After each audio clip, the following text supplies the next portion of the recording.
हम लोग Ohm's law के बारे में काफी कुछ चीजें देख चुके हैं।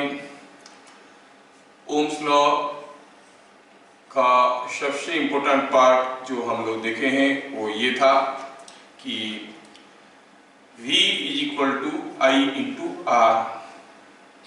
V क्या ध्यान रहे, V is not the potential, it is potential difference, है ना। ये potential difference V equal I R कब होता है? At T temperature is constant, temperature is constant. अगर टेम्परेचर कांस्टेंट रहेगा V इक्वल आई आर होता है।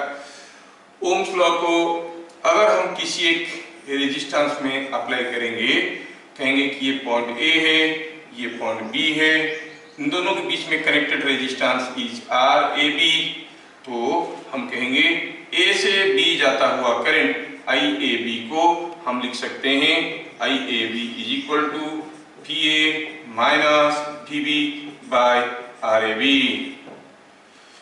हाँ, ये हमें समझ में आता है। फिर हम लोग देखे थे कि जो साइन कन्वेंशन है पोटेंशियल और पोटेंशियल डिफरेंस का, so gain of potential previous class हम लोग देख चुके हैं, आप लोगों को आता है इज टेकन पॉजिटिव, ये भी हम लोग देख चुके हैं। Loss of potential is taken negative. So when we go from lower to higher potential, we gain potential, so we take it positive. When we go from higher to lower potential, we lose potential, we take it negative. ये हम लोग देखे थे। Gain of potential is taken positive। फिर हम लोग और क्या देखे थे? हम लोग ये देखे थे कि potential difference VA minus VB जो हम ओम्स लॉ में बार बार यूज कर रहे हैं, वो क्या है? वर्डन इन मूविंग +1 कूलम चार्ज, जिसको हम यूनिट पॉजिटिव चार्ज कहते हैं। तो ये एक आर्बिट्ररी डेफिनेशन है, सचमुच आप 1 कूलम चार्ज को लेके नहीं जा सकते हो, बट आर्बिट्ररी कैलकुलेट करने के लिए ये फॉर्मूला काम में आता है। Work done moving a +1 coulomb charge from, ये तो आप लोग बोल दोगे VA माइनस VB मतलब कहां से कहां पर जाना होता है? B to A। यस, मतलब मेरे बच्चे सब मेरे को ध्यान से सुन रहे हैं, वेरी गुड। ये हम लोग देखे थे। और इसमें एक एडिशनल फीचर में जोड़ना चाहता हूं, थ्रू एनी पाथ, किसी भी रास्ते में जाओ, ये तो वही होगा, क्योंकि जो पोटेंशियल है, जो इलेक्ट्रिक फील्ड है, वो एक कंजर्वेटिव फील्ड है। कंजर्वेटिव फील्ड में हम जानते हैं कि order is independent of the path followed, कहां से कहां पर गए उसके ऊपर डिपेंड करता है। जैसे मैं आपको एक छोटा सा एग्जांपल देना चाहता हूं। Suppose I go for a circuit here, ऐसा है, ऐसा है, ऐसा है, ढेर सारे रेजिस्टेंसेस कनेक्टेड है, ठीक है। मैं ऐसा कोई बहुत ही टेढ़ा मेढ़ा सर्किट बनाता हूं। से ये है आपका 2 ओम, ये है आपका 4 ओम, ये है आपका 3 ओम, ये हो गया 10 ओम, ये हो गया 4 ओम, ये हो गया 1 ओम, ये हो गया 5 ओम। सपोज तो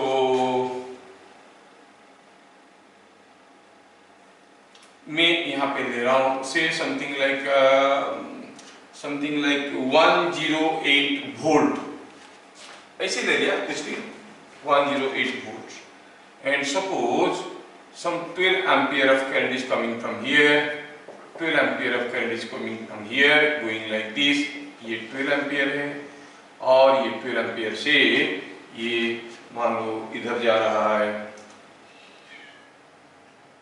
8 एम्पियर, इधर से जा रहा है 9 एम्पियर, और इधर से जा रहा है 3 एम्पियर, 3 एम्पियर से इधर से जा रहा है 2 एम्पियर, इधर से जा रहा है 1 एम्पियर। ऐसे दिया गया है आपको वैल्यूज, ये 1 एम्पियर और इधर से आ रहा है 12 ampere, and like this the current is given everywhere.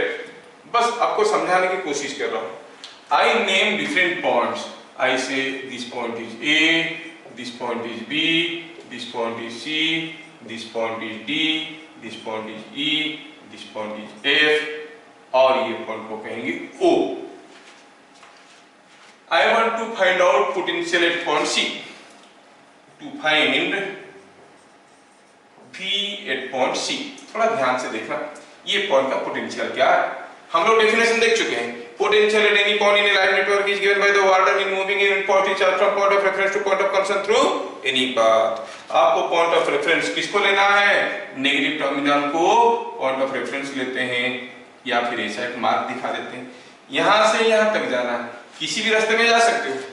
You follow any path, go from O to C, you will find the potential is coming out to be the same. हो सकता है कि आप यहां से निकले और ऐसे करके गए, हो सकता है कि आप यहां से निकले ऐसे करके गए, हो सकता है आप यहां से निकले ऐसे करके चले गए, हो सकता है कि आप यहां से निकले, ऐसे आए, ऐसे करके ऐसे गए। So there are several paths from O to C. जैसे मैं कुछ पाथ का नाम देता हूं, O to A to B, B to C, simple बात है। दूसरा लिया O to A to B, B to E, E to D, D to C, या फिर मैं इसे ले सकता हूँ O to F, F to E, सीधे सीधे शॉर्टकट मार दिया F E to C। कोई भी रास्ते में आप जाओ O से C और पोटेंशियल एट C पता करो। So what is potential at C? You have to move from O to C through any path. मैं एक रास्ते में जाता हूँ O A B C, O से A में जाऊंगा, A से B में, B से C में। ध्यान से देखना मेरे बच्चों, यही बड़ा कंफ्यूजन करता है कि क्लास 12 बच्चे पास कर जाते हैं, इसी में फंस जाते हैं। और अगर ये चीज जो मैं बता रहा हूँ समझ में आ गया, ये चैप्टर आसान है, कोई डिफिकल्टी नहीं होगा। O से A, हाँ जब O से A जा रहे थे, we are going from the negative side towards the positive side, so we gain potential. Here A to B, B जा रहे थे, we are going in the direction of current. Current goes from higher to lower potential. ये higher से lower की तरफ जा रहा है और हम current के साथ साथ जा रहे हैं, तो हम तो लॉस करेंगे। I into R, I मतलब 12, R मतलब 5, पहुंच गए B। B से जाना है C में, B से C में जाओ तो again you are going in the direction of current, again you will lose 3 into 10। देखो तो ये कितना वैल्यू आ गया यहाँ पे, 60 ये हो गया 30, 90 चला गया तो हो गया 18 volt. So potential at C is 18 volt. आप कहोगे सर इस रास्ते में क्या गए, हम दूसरे रास्ते में जाएंगे। जाओ किसी भी रास्ते में जाओ, VC, चलो O से A, A से B, B to E, E to D, D to C, चलो O से A यहाँ पर 108, ये आप जाओगे, आपके लिए छोड़ दी। OFEC लेते हैं, OFEC इधर से गए, here you are going in the opposite direction of current, here you are going in the opposite direction of current, so VC निकालते वक्त you will gain potential। क्यों? क्योंकि करंट तो हरदम हायर से लोअर आता है, अब करंट उल्टा जा रहे हो मतलब लोअर से हायर जा रहे हो, मतलब गेन करोगे। कितना गेन करोगे? गेन करोगे तो positive. I into R, current कितना है 12, R कितना है 1, आगे E, F से E, E से C, again we are going in the opposite direction of current, 3 into 2, is it not 18 volt? अब मैं चाहूंगा कि आप अपनी पसंद से कोई रास्ता ले लो, यहां से निकलो, हो सकता है कि यहां पर से निकलने के बाद 3 बार घूम लिए, फिर ऐसे करके गए, कोई फर्क नहीं पड़ता। You start from here, go like this, come back, go like this, 2-3 बार घूम लो, घूम के फिर निकल के जाओ, फिर भी आपको वही मिलेगा जो मिल रहा है। कहां से कहां तक जा रहे हो उसके ऊपर डिपेंड करता है। तो I ask you to take any path of your choice and calculate BC and see that it is coming 18 volt। अगर बाई चांस 18 वोल्ट नहीं आया तो कंसेप्ट गलत नहीं है, कैलकुलेशन गलत है। Try again, okay, try. Now let us see some more important points. Ohmic and non-ohmic element. Ohmic and non-ohmic elements, ये क्या होता है? Any element which obeys Ohm's law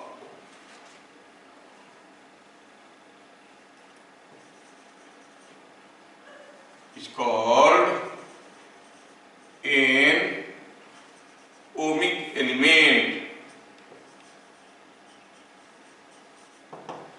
कोई भी एलिमेंट अगर ओम्स लॉ ओबे करेगा, मतलब उस एलिमेंट में पोटेंशियल डिफरेंस दोगे तो जो करंट होगा that will be proportional to its resistance, तो आप इसको ओमिक एलिमेंट कहोगे।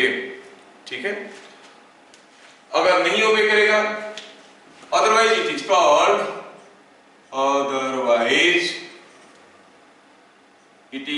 Called non ohmic. सर क्या है ओमिक, तो समझ में आ रहा है, कोई रेजिस्टेंस ले लो तो V इक्वल टू IR होता है, वोल्टेज बढ़ाओ करंट बढ़ता है। ओमिक एलिमेंट किसको कहेंगे? जिसमें पोटेंशियल डिफरेंस बढ़ाओ दी करंट विल बी मोर, है ना। तो नॉन ओमिक एलिमेंट किसको कहते हैं? जिसमें पोटेंशियल डिफरेंस बढ़ाओ, हो सकता है कि पोटेंशियल डिफरेंस को डबल कर दिए करंट लेकिन थोड़ा सा बढ़ रहा है, या फिर कभी कभार ऐसे होता है पोटेंशियल डिफरेंस बढ़ा दो तो करंट घट जाता है, ऐसे भी एलिमेंट्स है। Remember examples of non ohmic element हुआ, examples of non ohmic elements,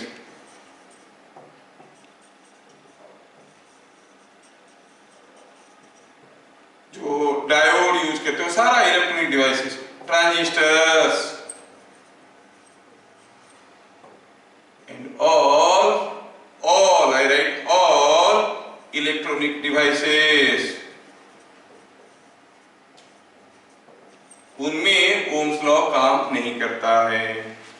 potential difference देंगे तो करंट बढ़ेगा, पोटेंशियल डिफरेंस बढ़ाएंगे करंट बढ़ेगा, कोई जरूरी नहीं। प्रोपोर्शनेटली बढ़ेगा, कोई जरूरी नहीं, बढ़ सकता है लेकिन प्रोपोर्शनेटली नहीं बढ़ेगा।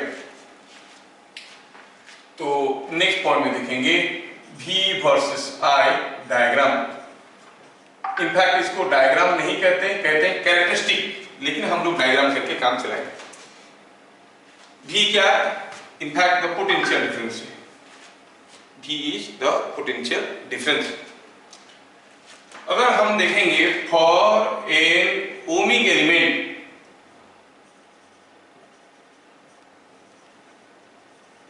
अगर हम देखेंगे delta V is equal to IR, ये रिलेशन है। अगर हम इसका ग्राफ को प्लॉट करने की कोशिश करेंगे, सपोज हम इधर ले लिए V और डेल्टा V, काफी जगह V लिखा रहता है, don't confuse that V is representing the potential difference, here it is I। When delta V is 0, what is the current? 0। Go on increasing the value of delta V, current will increase. ये Y is equal to mx form में है, the equation of a straight line, x axis में है I, y axis में है delta V, so it is the equation of a straight line. For ohmic elements, delta V versus I diagram is a straight line. अच्छा, अगर ये एक straight line है diagram, delta versus V diagram is coming out to be a straight line। में यहाँ पर थोड़ा draw कर देता हूँ ऐसे, ये हो गया डेल्टा V, ये हो गया I, ये हो गया डायग्राम। कब? जब टेम्परेचर कांस्टेंट है, ध्यान रहे टेम्परेचर कांस्टेंट है तो ये ऐसे होगा। अच्छा, for an ohmic element delta V versus I diagram is a straight line. The slope of the straight line, slope of straight line क्या होगा?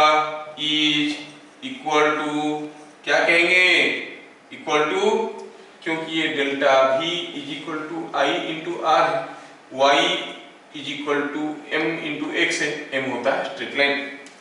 मतलब अगर हम डेल्टा V इतना चेंज कर देंगे तो करंट में इतना चेंज आएगा। Delta V by I is R, this is delta V, this is I, delta V by I क्या हो गया? tan theta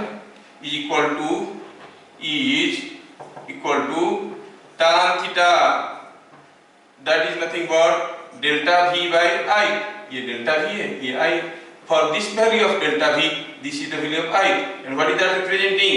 R। सो ये लाइन का स्लोप क्या है? Slope is R, slope is R। So for an ohmic element, ठीक है, delta V versus I diagram is a straight line. is a straight line. 8 constant temperature, हम कहेंगे slope of diagram is nothing but tan theta, that is nothing but delta v by I, that is nothing but r. ध्यान रखना कि delta v versus I diagram ये straight line, ठीक है। For a non ohmic element, for a non ohmic element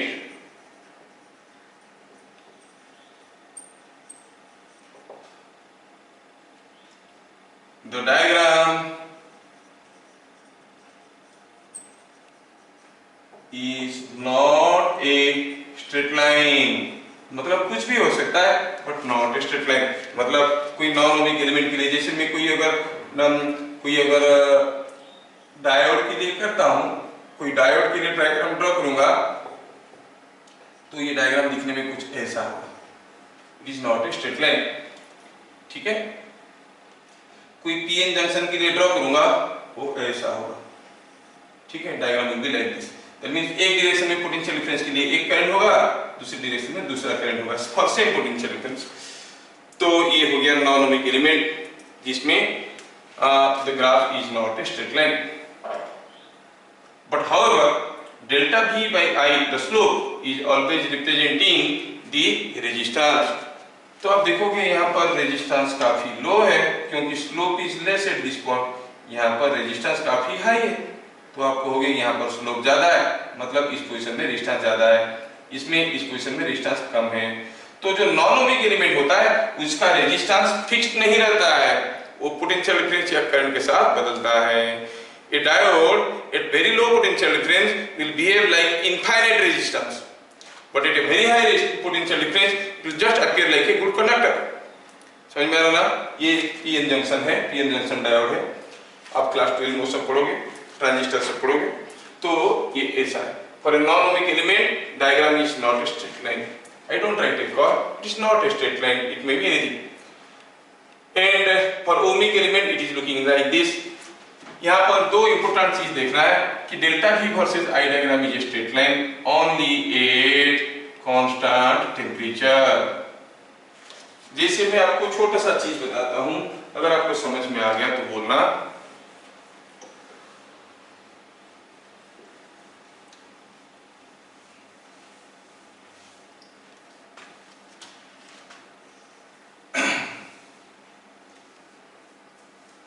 Potential difference across a metallic conductor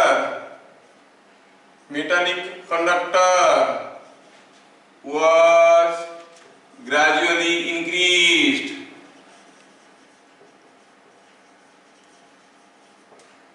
Plot delta V versus I diagram।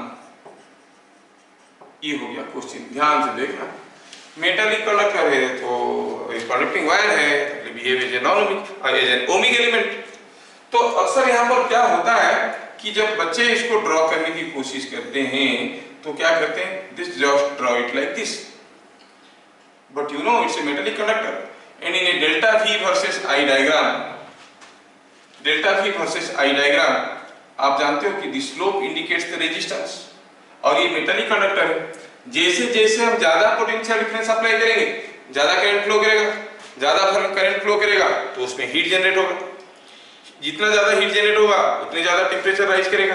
Temperature rise करेगा तो in case of a metallic conductor what will happen to the resistance? Metallic conductor के case में with increasing temperature resistance increases, resistance increase करेगा तो what will happen to the slope of this diagram? That will also increase. So the diagram will not be like this, it will be something different. कैसे होगा? पहले तो ऐसे शुरू हुआ, धीरे धीरे धीरे धीरे धीरे देखो स्लोप बढ़ रहा है, मतलब इस पॉइंट का स्लोप कुछ इतना है tan थीटा, इस पॉइंट का स्लोप कुछ इतना है tan theta. Theta was small, slope was small, theta is more, slope is more, the slope is increasing। अक्सर मेटालिक कंडक्टर ये ओमिक एलिमेंट लोग जानते हैं, तुरंत स्ट्रेट लाइन ड्रॉ कर देते हैं, लेकिन यहाँ पर नहीं बोला गया है कि एट कांस्टेंट टेम्परेचर आप तो पोटेंशियल डिफरेंस बढ़ाने में लगे हो, टेम्परेचर को मेंटेन नहीं किए हो, तो डायग्राम बिकम्स लाइक दिस। तो हम क्या कहेंगे, दो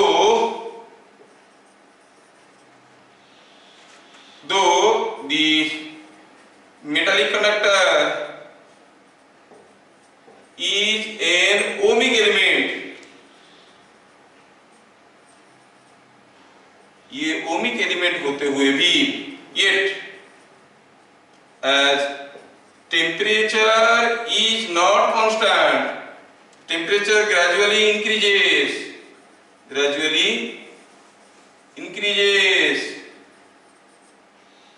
कैसे, by potential increasing the potential difference, increases, the resistance increases,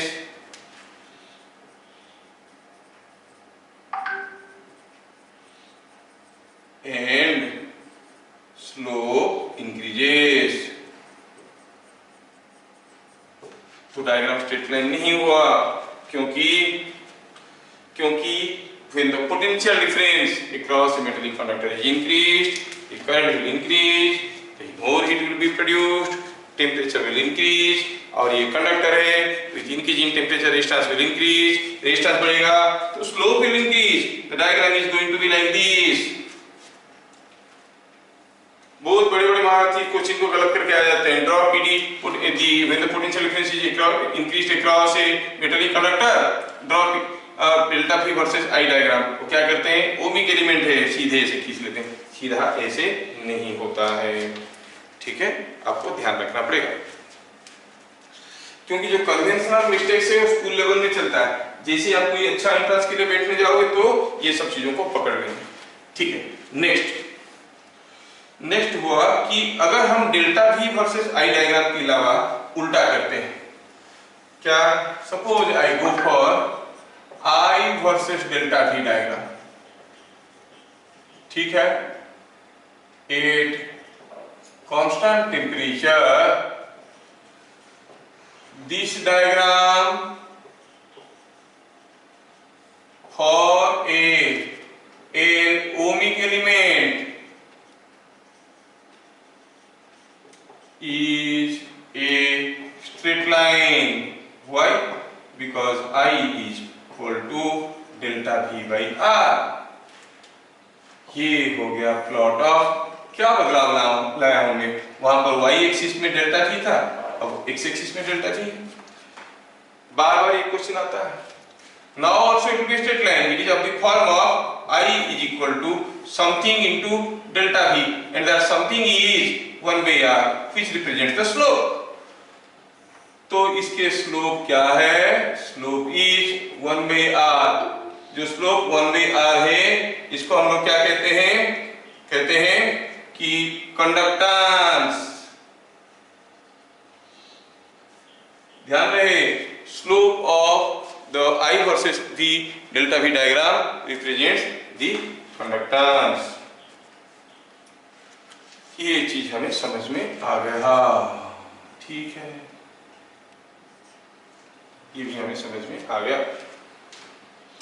तो इतना जो जानकारी हमारे पास आ गया, इसको लेके चलो एक दो तो छोटे छोटे क्वेश्चन करते हैं, फिर आगे बढ़ेंगे, दो चार क्वेश्चन कर लेंगे फिर आगे बढ़ेंगे, ठीक है। बस ये याद रखना था ओमिक एलिमेंट किसको कहते हैं, नॉन ओमिक एलिमेंट किसको कहते हैं, है ना, और what are the slope represent in delta V versus I diagram, what are the slope represent in I versus delta V diagram. अगर आपको ये सारा चीज समझ में आ गया तो मैं आपको कुछ क्वेश्चंस देना चाहता हूं और पक्का आप लोग कर लोगे, ठीक है।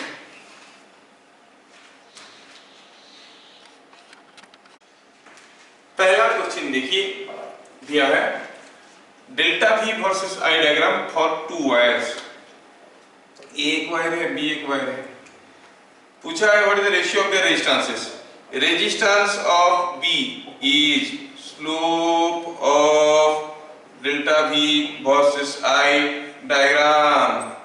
आप जानते हो ये स्लोप कितना होगा, क्या एंगल कर रहा है एक्स एक्सिस के साथ 30, it is 1/√3, R A is tan, ये एक्स एक्सिस के साथ क्या एंगल कर रहा है 60, सो इट इज √3.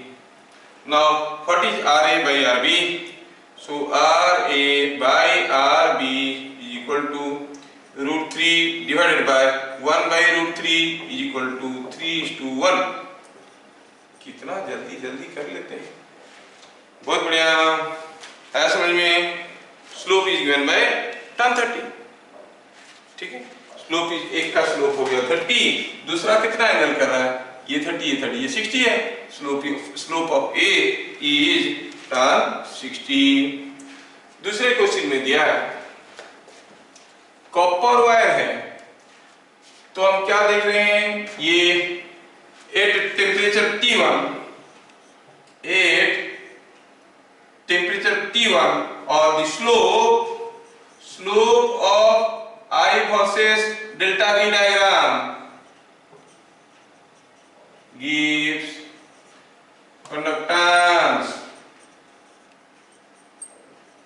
G, जिसको आप लोग वन वे रेजिस्टेंस भी कह सकते हो. तो क्या देख रहे हो, T1 टेम्परेचर में एंगल कम है तो स्लोप कम है, तो आप क्या कहोगे, eight T equal to T1 और temperature is equal to T1, the slope is G1 is tan θ1, है ना, tan θ1. 8 T equal to T2 temperature में देखो तो T2 टेम्परेचर में एंगल कुछ अलग है.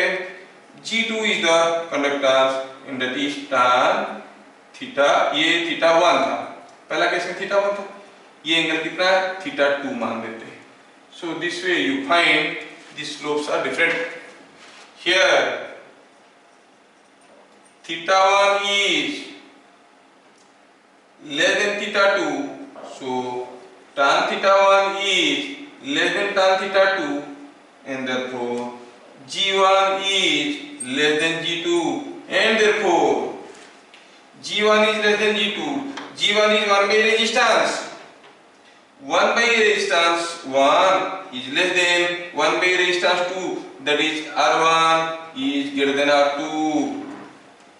रेजिस्टेंस ज्यादा है, कौन सा केस में, इस केस में कंडक्टेंस कम है तो रेजिस्टेंस ज्यादा है. अच्छा, कॉपर वायर है, रेजिस्टेंस ज्यादा कब होगा, एट हायर टेम्परेचर और लो टेम्परेचर. हायर टेम्परेचर तो हम कहेंगे 10, T1 is greater than T2. हमारे बच्चे तो सोच चुके हैं. क्या ये सबको समझ में आया? रेजिस्टेंस ज्यादा होता है इनके सब conductor, with increasing temperature resistance increases. इसमें ज्यादा रेजिस्टेंस है, इस टेम्परेचर में कम रेजिस्टेंस है, मतलब T2 is less than T1. बढ़िया, आप लोगों को समझ में आ गया. अगला क्वेश्चन आपके लिए,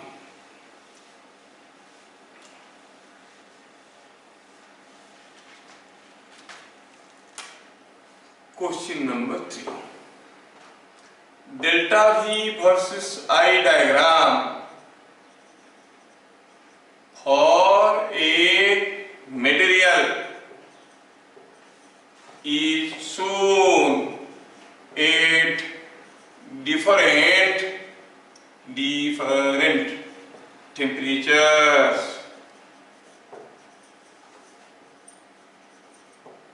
At different temperatures.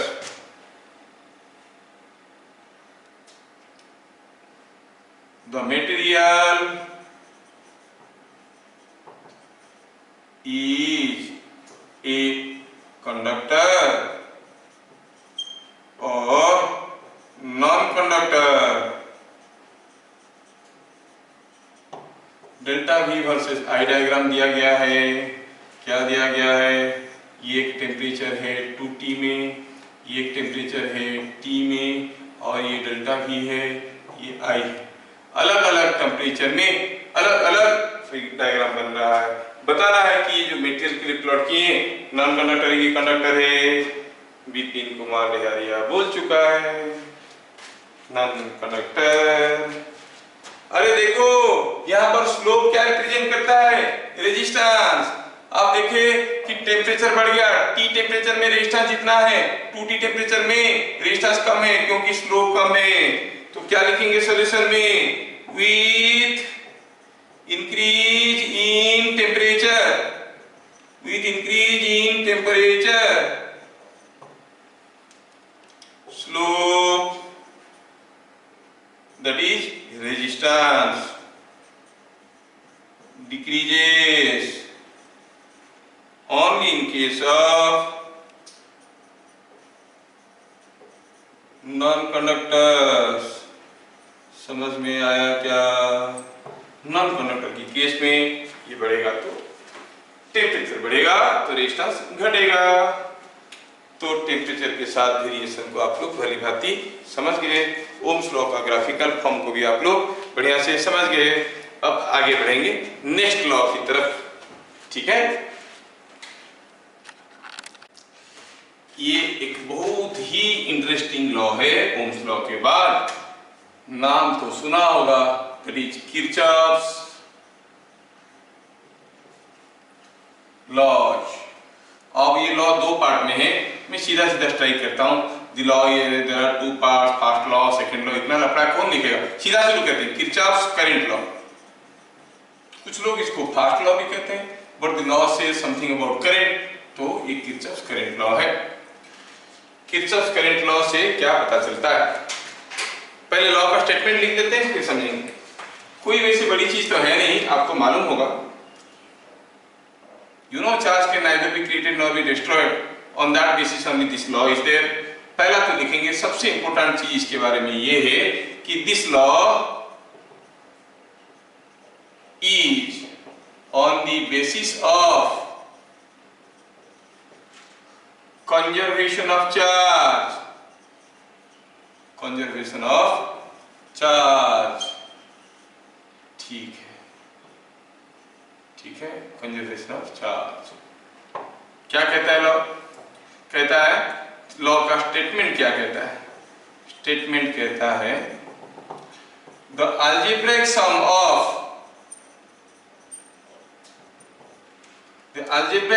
Of incoming and outgoing currents, outgoing current at any node or junction of a network, junction of a network is equal to 0। कितना लंबा डेफिनेशन है, स्टेटमेंट, लेकिन बहुत ही आसान है। थोड़ा सा सोचोगे तो आपको भी ये चीज समझ में आ जाएगा, ठीक है। The algebraic sum of incoming and outgoing current at any node और a junction of a network. बोल रहा है कि कोई एक जंक्शन है, ऐसा मान लो कि कोई एक जंक्शन है, जंक्शन मतलब जहां पर a number of elements are connected, not necessarily resistance, they may be a diode, they may be a battery, they may be anything, number of resistances are, number of things are connected।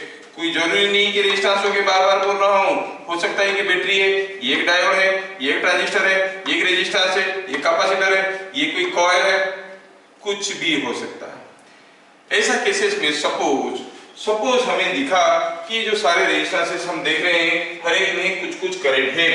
Suppose हम कहेंगे ये एक current है I1, ये एक current है I2, ये एक करंट है I3, यहाँ पर है I4, यहाँ पर है I5 और यहाँ पर है I6। तो लॉ का एक्सप्लेनेशन क्या कहता है,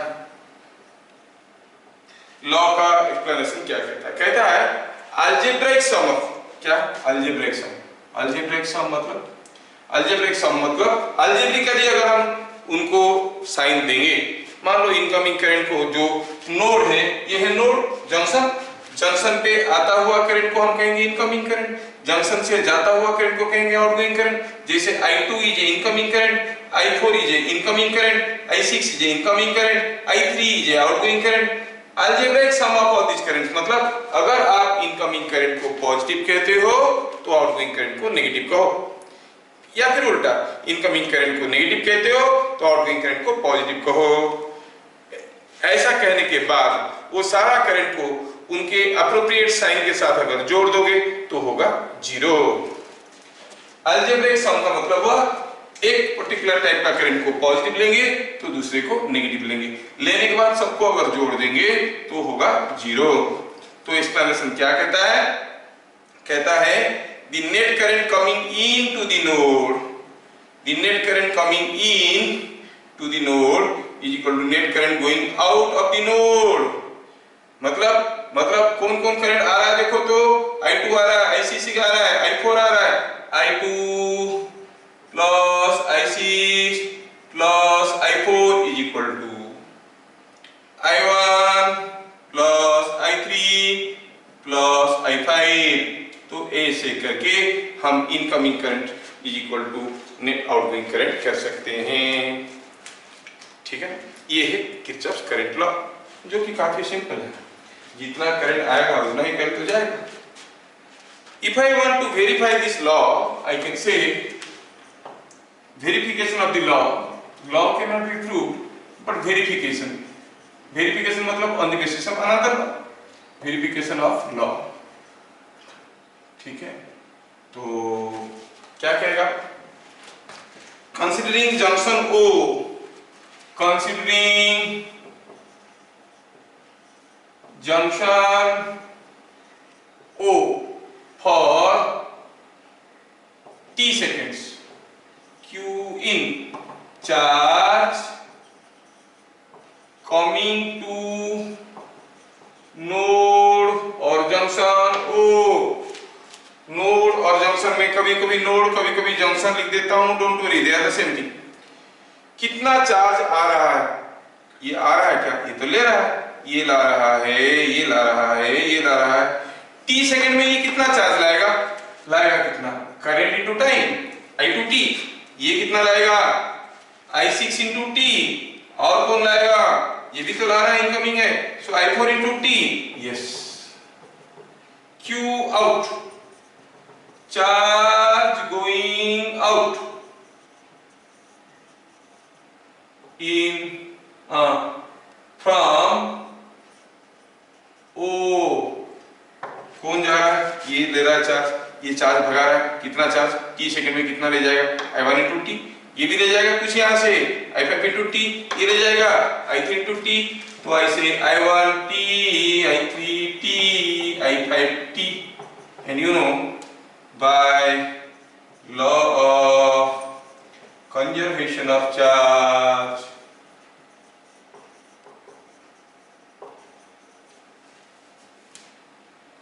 जितना आएगा उतना ही जाएगा, अंदर कुछ नहीं रह पाएगा। Q in is equal to Q out। If that is what is the thing, then we will say this whole thing is equal to this whole thing, I2t plus I6t plus I4t is equal to I1t, I3t plus I5t। दोनों तरफ से t को खल्लास करो, गया t, बच गया क्या? I2 plus I6 plus I4 is equal to I1 plus I3 plus I5, that is I in is equal to I out। जितना घुसेगा उतना निकलेगा। क्या आपको किरचॉफ्स लॉ समझ में आया? करंट लॉ ठीक से समझ में आया? यस और नो? यस, यस समझ में आया। ठीक ठीक ठीक। Now we want to see a very important part of Kirchhoff's current law, जो आपकी बुक में नहीं दिया है, कोई भी बुक में नहीं दिया है। None of your books have this। मैं उसका एक मॉडिफाइड वर्जन बोल रहा हूँ। तो ये किरचॉफ्स करंट लॉ को हम लोग प्यार से KCL कहेंगे। KCL is not only applicable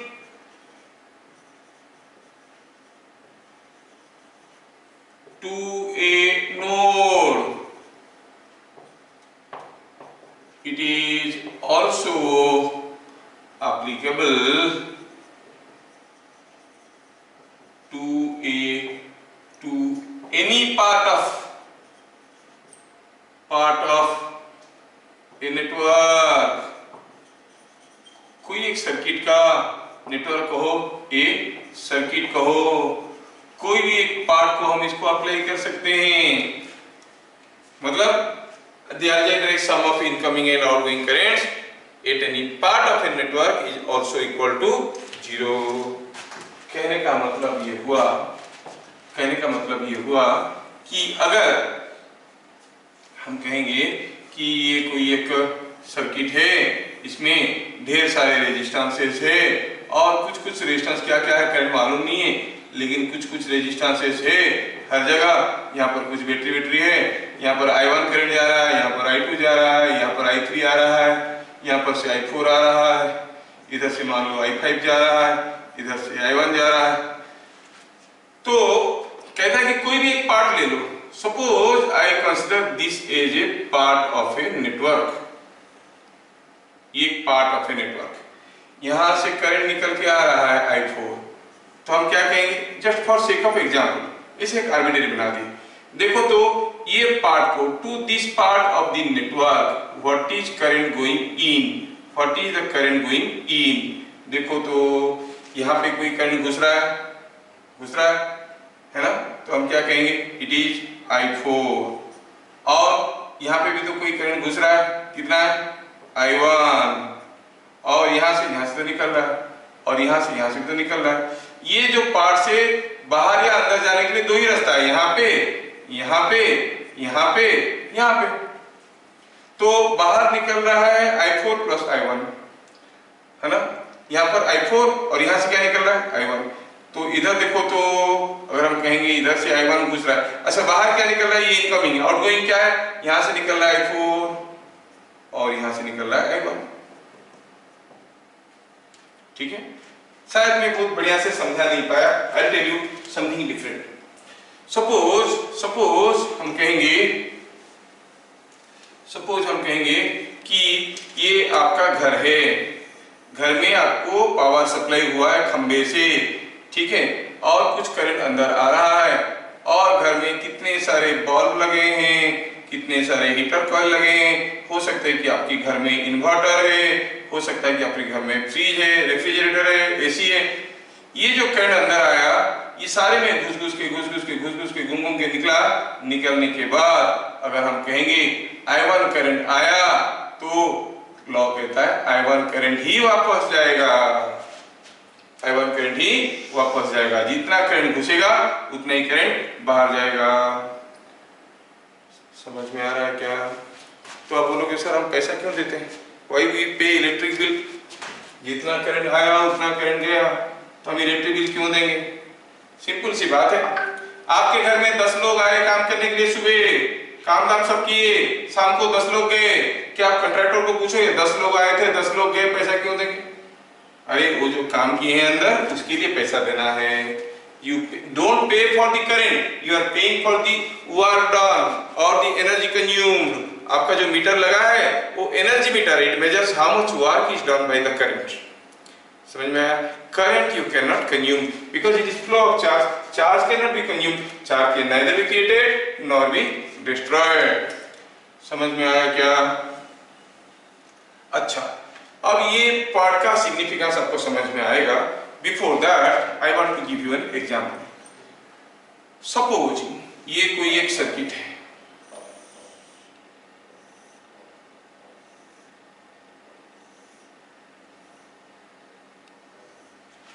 ठीक है, ऐसा करके दिया है सर्किट, इतना कंफ्यूज करने की क्या, ऐसा दे दिया।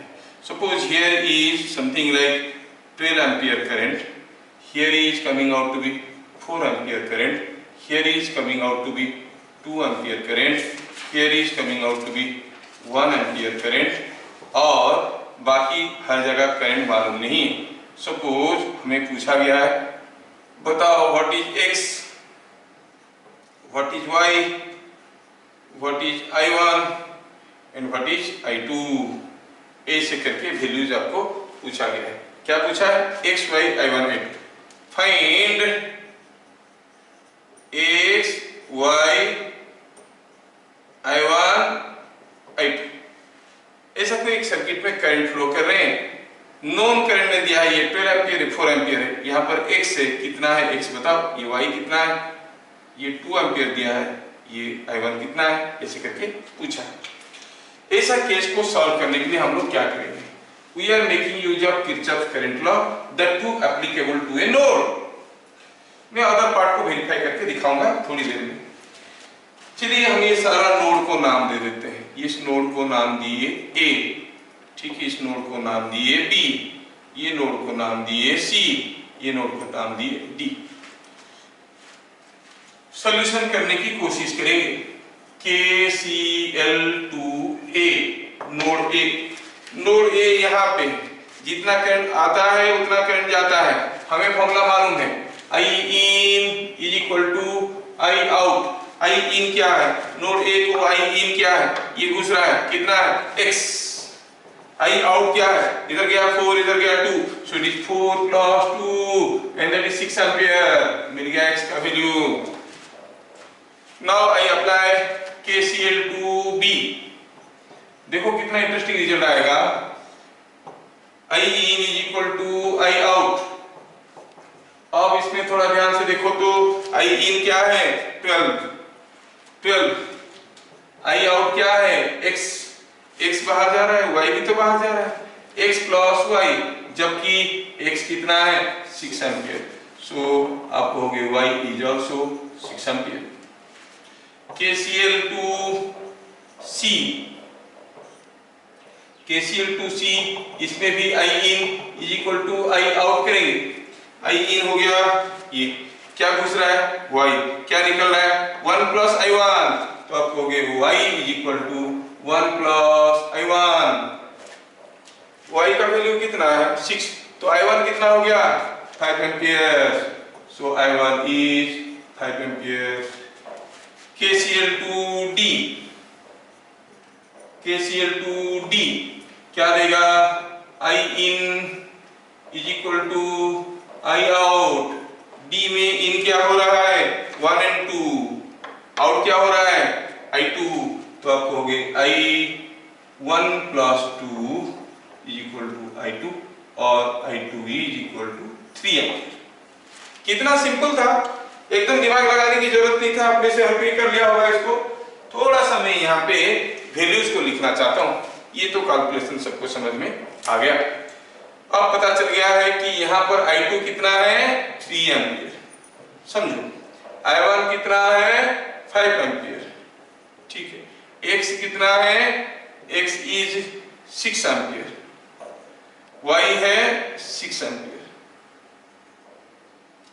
Now after we solve this using the nodal analysis, node by node, I want to solve the same thing using the fourth step. Fourth step क्या कहता है? You consider any part of the network, as much current will enter into that part, that much current will come out। अपनी मर्जी से कोई एक part ले लो, आप अपनी मर्जी से कोई एक पार्ट ले सकते हो। चलो मैं एक पार्ट लेता हूँ, कैसे? ऐसे लेता हूँ। I am taking a part like this। See, I am considering a part like this। ठीक है, ये एक part, this is what is a part of the network।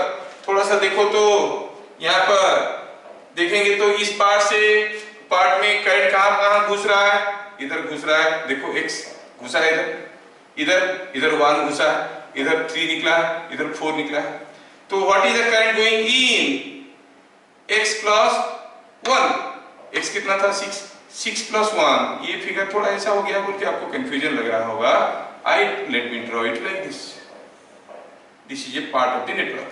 आप बोलोगे सर ऐसा दिए कि हो गया, कुछ दूसरा लेते तो आप अपना आंख बंद करके कोई एक पार्ट ले लो, पूरा कोई पार्ट ले लो ना, ये पूरा कोई पार्ट ले लिए, इसको भी लेके वेरीफाई करो। जितना करंट घुसेगा, क्या घुस रहा है? 12, निकल रहा है 5, 3, 4, हो गया ना 12। You consider any part of the network, you will see the current going in is equal to current going out. If I consider this छोटा part, घुस रहा है कितना 6 और कितना 1, निकल रहा है कितना 3 और ये 4, 6 plus 1 is equal to 3 plus 4. बड़ा वाला पार्ट ले लो, बड़ा वाला पार्ट ले लो तो घुस रहा है कितना 12, निकल रहा है 5 3 4. बड़ा वाला से तो ये तीनों निकल रहे हैं, 5 plus 3 is 8 plus 4 is 12. तो जितना घुस रहा है उतना निकल रहा है. वो किर्चॉफ्स करंट लॉ का इंटरेस्टिंग अप्रोच है. कोई भी एक बड़ा सा सर्किट को हम लोग आसानी से सॉल्व कर सकते हैं. समझ में आ गया? तो ये हो गया किर्चॉफ्स करंट लॉ. समझ में आया क्या सबको? नहीं आया? आ गया. Yes yes yes yes. तो किर्चॉफ्स करंट लॉ के ऊपर काफी वेराइटी की चीजें हमें देखना है. बहुत सारे इंटरेस्टिंग क्वेश्चंस इसके ऊपर बनते हैं, वो सारा हमको देखना है. और इवन IIT JEE में भी इसके ऊपर क्वेश्चंस आ चुके हैं, तो हम लोग इसको करेंगे, बहुत बढ़िया से करेंगे. ठीक है, आज हम लोग इतना ही करेंगे. I am not feeling much better, थोड़ा टायर्ड लग रहा है. Will see next class. ठीक है, नेक्स्ट क्लास कब है हम लोगों का? Where is the next class? Saturday. अच्छा हाँ, सुनो सुनो सुनो, टायर्ड लगने का पीछे रीजन ये है कि 3 बजे ना मेरे को पढ़ाने की आदत नहीं है. अभी तुम लोगों का स्कूल चल रहा है क्या? नहीं चल रहा है तो सुबह कर लो. टाइमिंग हमारा रहेगा ये टाइमिंग, थोड़ा गर्मी कम होने के बाद 3 बजे करेंगे. क्या अभी आप लोगों का डेली सुबह स्कूल सुबह 11 बजे तक चलता है? 11:30 बजे चलता है. सुबह कितने बजे शुरू होता है? 8 o'clock. 7 बजे. स्कूल वाले जो है मोदी जी की तरह है, ना पढ़ाएंगे ना पढ़ने देंगे. अच्छा, स्कूल वाले संडे तो तुम लोग का ट्यूशन व्यूशन होगा. कोई भी दिन सुबह तुम लोग को वही 3 बजे ही पढ़ोगे क्या? तुम लोग वही 3 बजे ही पढ़ना पसंद करते हो, इसलिए टाइम लग रहा है. ठीक है, कहते हैं ये सारा रिकॉर्डिंग हो गया. तो ठीक है, मिलेंगे हम लोग अगले क्लास. किर्चॉफ्स करंट लॉ को आगे बढ़ाते हुए आप लोगों को सारा होमवर्क करके ले आओ. अगर कोई डाउट होगा तो अगले क्लास पूछ लेना. तब तक के लिए जय हिंद.